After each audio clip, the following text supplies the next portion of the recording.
Lotus reality and agro farming వారు premium farm land projects మన పొలం ఫేజ్ 1, 2 మరియు 3 కంప్లీట్ చేసుకొని మన పొలం phase 4 Wasar village at Narayana Khed లో ఆగస్టు 15 ఇండిపెండెన్స్ డే రోజు గ్రాండ్ లాంచ్ చేయడం జరుగుతోంది.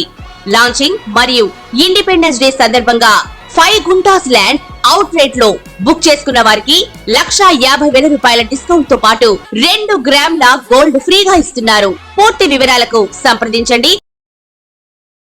దానికి అర్థం ఏంటంటే ఈవేళ పిల్లలకి తల్లిదండ్రులకి జాతకాలను బట్టి ఉంది రకరకాలుగా. ఒక్కొక్క పిల్లాడు పుడితే తల్లిదండ్రులు కలిసి వస్తుంది, ఒక్కొక్క అమ్మాయి పుడితే మేషరాశిలో పుట్టిన వాడు కొంతమంది తల్లిదండ్రులు కలిసి.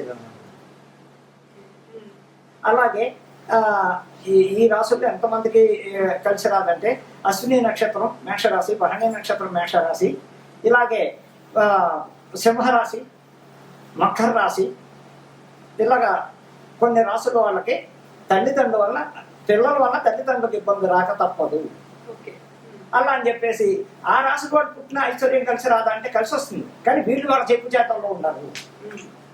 అలాగే ఒక జాతకుడు పుడితే తండ్రికి కొడుక్కి జాతకం విమర్శించాలి, కూతురికి తండ్రికి విమర్శించకూడదు ఎప్పుడు కూడా. ఇప్పుడు మేషరాశి జాతకుడు పుట్టాడు, భరణి నక్షత్రం అశ్విని నక్షత్రంలో పుట్టాడు, ఆ తండ్రి జాతకాన్ని కొడుకు జాతకానికి ముడిపెట్టాలి ఎప్పుడు కూడా. కూతురిది లెక్క చేయండి. ఎందుకని అక్కడ తండ్రికి బట్టి జాతకం కొడుకు చూడాలి, కొడుకు జాతకాన్ని బట్టి తండ్రికి చూసుకోవాలి. ఒకవేళ ఇంట్లో ఇబ్బందులు వస్తున్నాయి, ఎవరి వల్ల వస్తున్నాయి, కొడుకు వల్ల తండ్రికి ఇబ్బంది వస్తుందా, తండ్రి వల్ల కొడుకు ఇబ్బంది వస్తుందా అని దాంట్లో చూడవలసి వస్తే అప్పుడు తండ్రి వ్యక్తిగత జాతకాన్ని చూసుకోవాలి.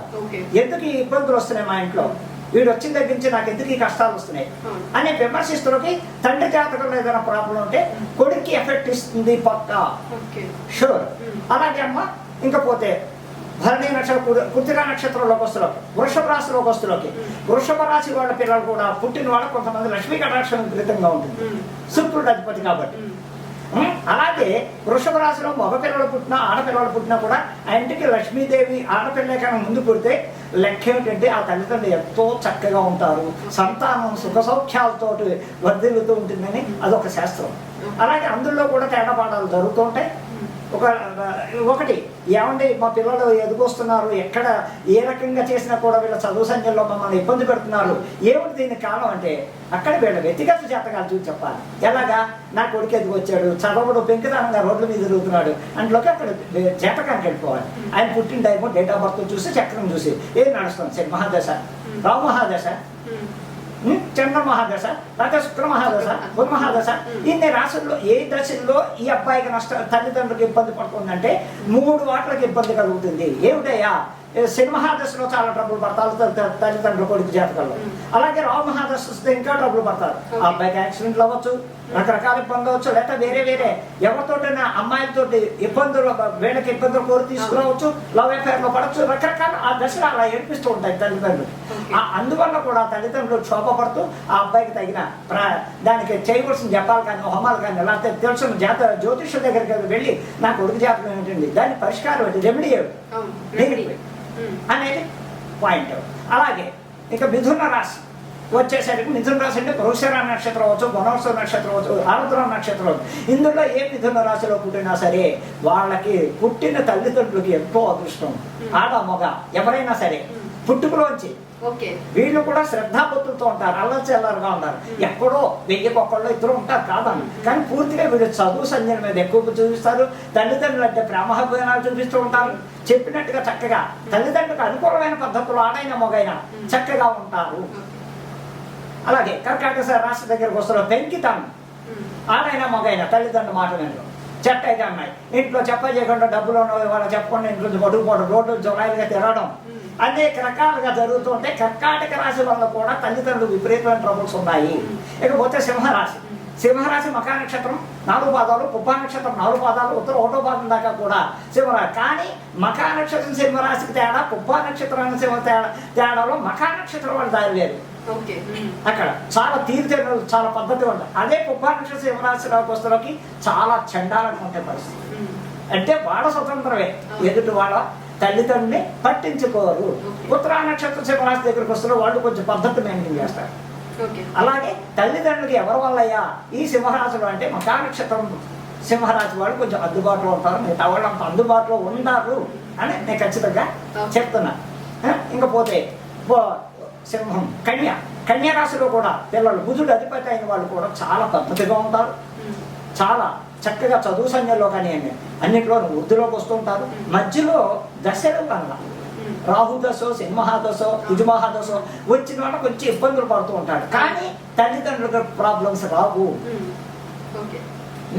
ఇంకా తులారాశి వాళ్ళు పిల్లలు ఆడైనా మగైనా ఇంకా అదే ఆడపిల్ల పుడితే ఆ ఇంట్లో భోగభాగ్యాలు, కానీ చిన్నప్పటి నుంచి తల్లిదండ్రులు ఇబ్బందుల్లో ఉంటారు ఆ రాశి వాళ్ళకి.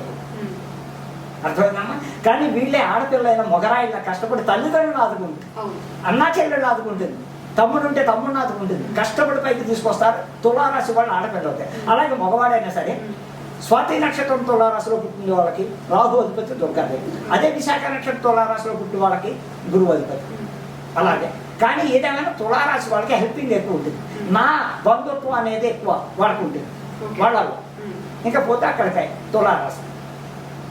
వృశ్చిక రాశి వాళ్ళు స్వార్థపరులు, స్వార్థం ఎక్కువ, నాదే ఎంతసేపు, పక్కవాడు ఎలా పోతే నాకే, నేను నా పిల్లలు నా భార్య, అమ్మా నాన్న కూడా అంత పట్టించుకుని స్టేట్ ఉండదు.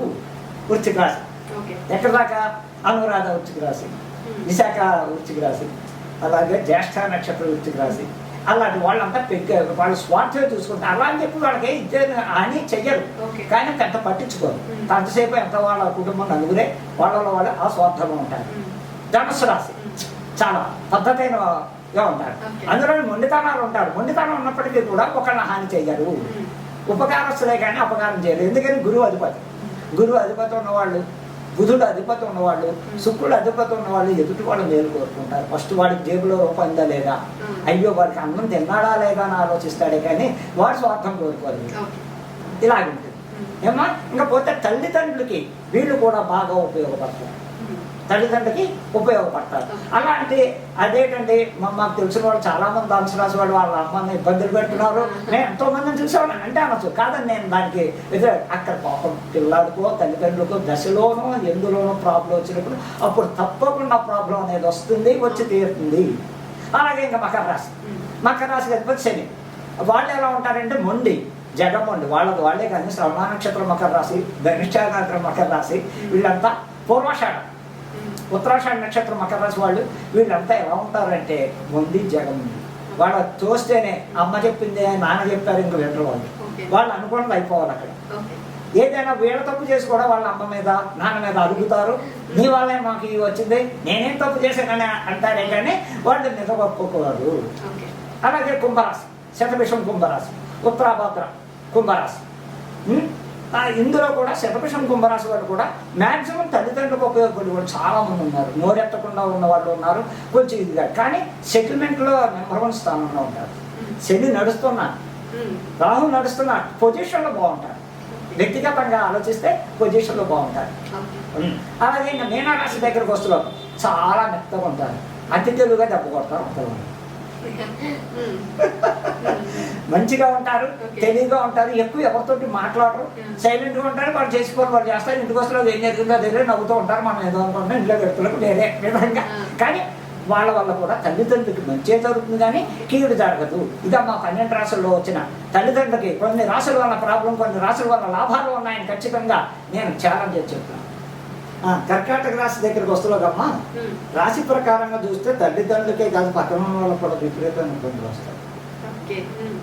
గొప్పంగా చెప్తాను, వాళ్ళకి చంద్రుడు అధిపతి, బుధుడు అధిపతి, కానీ వాళ్ళ మనస్తత్వం ఎలా ఉంటుంది, చెంచలత్వం, అరగంటకో రకంగా మారుతారు. భర్త దగ్గర అలాగే ప్రవర్తిస్తారు ఆడపోతే, అదే మగాడు అయితే భార్య పిల్లలతో అలాగే ప్రవర్తిస్తాడు. తలుపేసి లోపల వెనక్కి వచ్చి మళ్ళీ తలుపు కొట్టేదో సోది పెడతారు. ఇలాంటి రకాలన్నీ జరుగుతాయి ఉంటాయి. వాళ్ళకి ఎవరయ్యా అధిపతి అంటే చంద్రుడు అంటే శివుడికి అధిపతి చంద్రుడు, ఇలా బుధుడు వినాయకుడు. ఇలాగా వాడు శాంతంగా అన్ని అర్థం చేసుకుని తెలివితేటలుంటే అస్తమానం శివాలయానికి ప్రతి సోమవారం శివాలయానికి వెళ్ళి చక్కగా శివదర్శనం చేసుకుని అర్చన చేయించుకోవడం వల్ల కూడా మనశ్శాంతి ఉంటుంది. అంటే చంద్రుడు చంచలకారకుడు, ఆ చంచలత్వం పోవడం కోసం మనశ్శాంతిగా ఉండాలి. మ్యాక్సిమం పోదు, అది జరిగే పని కాదు. అది కర్కాటక రాశికి ఆ మొండితనం మొహకత్వం బాగు జరగదు. అయితే శివాలయం కూడా చేసుకోవడం, ప్రతి బుధవారం వినాయకుడు చేసుకోవడం వల్ల కూడా కొంచెం భార్యాపిల్లలైనా బాగుంటారు. ఈ నస తగ్గి